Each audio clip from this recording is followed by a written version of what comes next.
in the building. Finally. Technology in the building. There you go. That's what I want to see. Hey, hey, hey, watch it, watch it, watch it. Uh-oh. Woo! Yeah.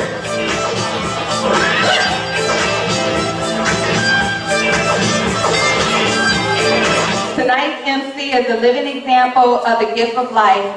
This lovely woman is from Youngstown, and her life was forever changed when a total stranger saved her life. Now I will introduce LaTanya Foster, who is a kidney recipient.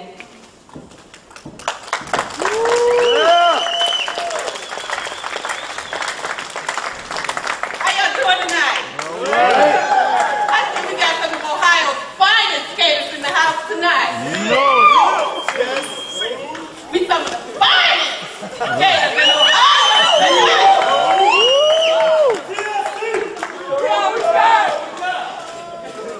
As stated, I am LaTanya Foster, resident of Youngstown, Ohio. Youngstown? I'm a kidney transplant recipient as of 2009. I had a kidney transplant and I was on dialysis for 5 years. It was a difficult time in my life. I was in my early to mid 20s when I started, and it was a totally changing situation for me. And because someone decided to donate their kidney, my life was spared. And I'm able to be with you on tonight and share with you and encourage you all to become registered organ, tissue, and eye donors. This chair represents life. And this chair is a Donate Life Ohio Green chair. It's a symbol for people to save lives by becoming registered organ, eye, and tissue donors across the United States. 18 men, women, and children die each day because organs are not available for transplant. That means 18 people will never go home again, leaving 18 chairs of people's homes empty. Donate Life Ohio does not want another chair to go empty because an organ is not available for transplant. That is why it is so important for you to become a registered organ, eye, and tissue donor. Please visit the Lifebanc table and register. Your decision will change and save lives in Ohio.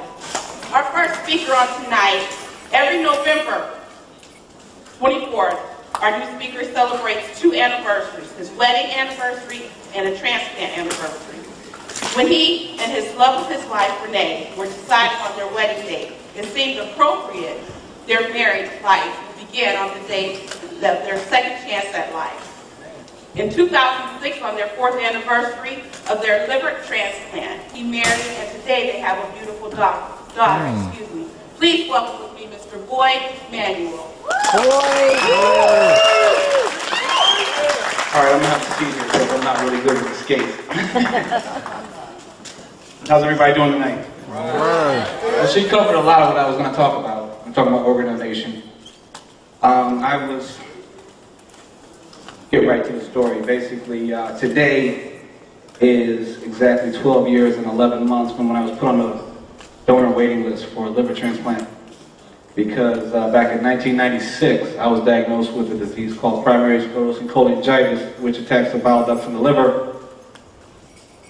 And it caused a lot of jaundicing and made my life very uncomfortable. So in May of 22nd of 1998, I was placed on the liver transplant list because I was told I needed a liver transplant, something I never thought of. I was 20 years old at the time when I was diagnosed. I was working full time, and it's just something I never thought about. I did put it on my driver's license because I thought it was the right thing to do, but then it was my turn to do it, to receive a liver transplant. So, as she said, on November 22nd of 2002, I received my liver on the happiest days of my life.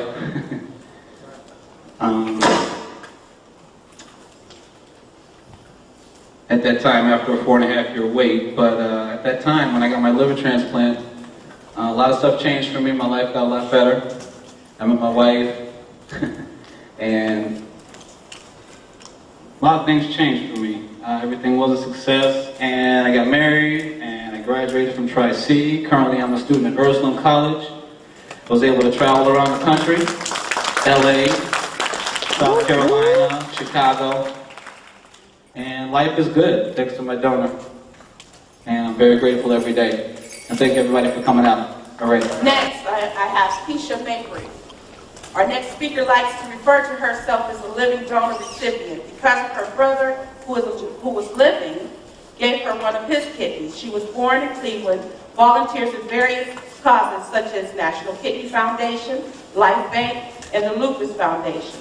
Additionally, she has worked with Metro Health, University Hospitals, and the Cleveland Clinic on research barriers of transplantation.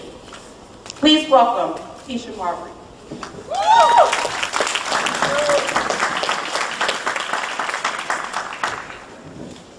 Hi, everybody. I'm going to be very brief. Like she said, I'm Keisha. I am a kidney transplant recipient, 7 years now. My brother was my donor. I had kidney failure due to the lupus. Now, thanks to my brother being, a donor, I'm here. I'm at work, go to school. I'm a student at Akron University nutrition program. I plan to go back into the dialysis centers and help African Americans with their diet. Also have a degree in culinary art. So I've already started doing recipe modifications for kidney patients. And I just want to thank you guys for coming out and supporting this wonderful cause. Next, we have Mr. Mervyn Jones, the son of the late great Congressman Stephanie Tubbs Jones and the late Mervyn L. Jones Sr.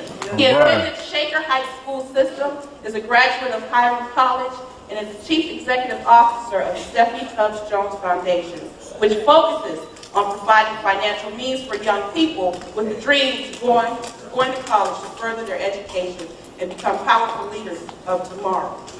Aside from his daily work with the foundation, our speaker loves football and takes time out of his busy schedule to coach the sport as well.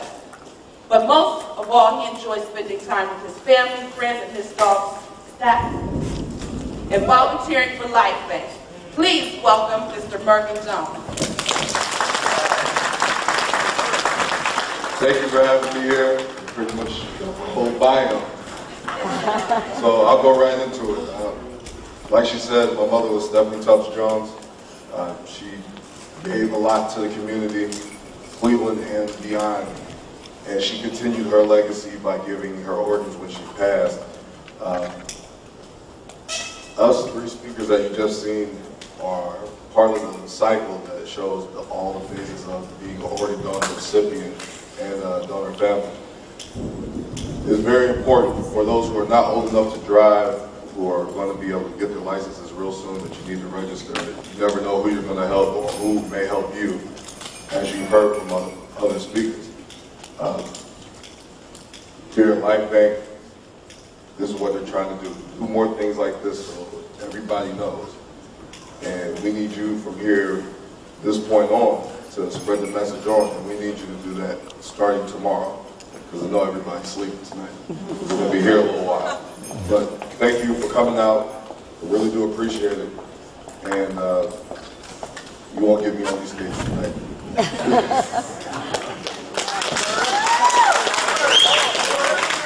Because of this person, I discovered that we have a personal connection to organ, eye, and tissue donation right here within the skate community. To introduce our next speaker, B1.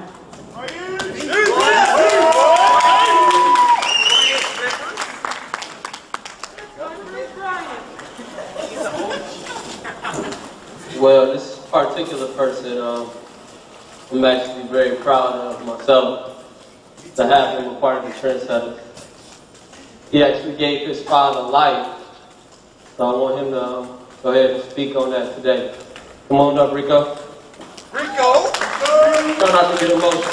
Rico! My name is Rico Hill, Cincinnati, Ohio, born and raised. January 13, 2009, to God be the glory, I was able to donate a kidney to my father to add more years to his life. It was the best thing that I could ever do. The message to everyone is that you can be a wonderful tribute to anyone and be a help to everyone if you're willing to be selfless and offer up yourself as a living sacrifice or if it's your time, a dying sacrifice, just to extend another life. We can help everyone. I have absolutely no regrets. It didn't change my life in any negative way. In fact, it made it better because it made me more conscious and cautious to the things that I was doing and gave me affirmation to what I wasn't doing. You know, living a life where you're not smoking, not drinking, eating healthy, taking care of yourself.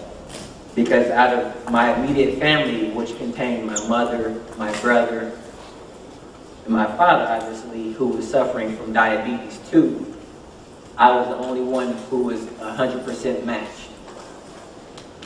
You just have to understand that whatever God has in your life for you, you can't control it. So you just have to live up to it. And when the doctor told me that I was able to do so after he told my mom, after he told my brother, I fell into tears because I was able to help my father, who is the world to me. Without him, I wouldn't be here. So if anyone that you know, anyone that you hear talking in the street, corner, school, work, that has any kind of questions about it, to let them know against the myth that you can live a very successful and healthy life if you donated any kind of organ. I'm living testimony. I'm jumping around, yelling with my brothers, having fun, eating whatever I want, drinking whatever I want, going wherever. It doesn't stop you. That's a myth. It only increases your benefits in life. And to me personally, not trying to preach, but it just opened up your doors to the man upstairs. God bless.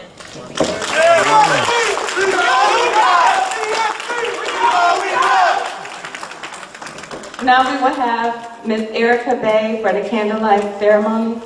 Currently, in the United States, there are over 110,000 women, children, and men who are in need of a life-saving transplant. Every 10 minutes, a new name is being added to the national waiting list. And because of the shortage of organ donors, 18 people die daily. Lifebanc's vision is to pursue a future when the decision to donate is an honor and everyone waiting receives a transplant. We will now light 18 candles in remembrance of those who did not receive a transplant in time. Wait a minute, Erica. These 18 people could be, and if you could read your name off the card. A best friend. A mother. A co-worker. A neighbor. A grandmother. A brother. A cousin. A teammate. An uncle. A girlfriend, a stepdaughter, a great uncle, A father. a wife, a boyfriend, A grandfather. a daughter, Or a skater. Or a skater. Or a skater. Or a skater. Amen. If we can now have 18 seconds of silence, please, for those who have passed on. Thank you. You may now blow out your candles.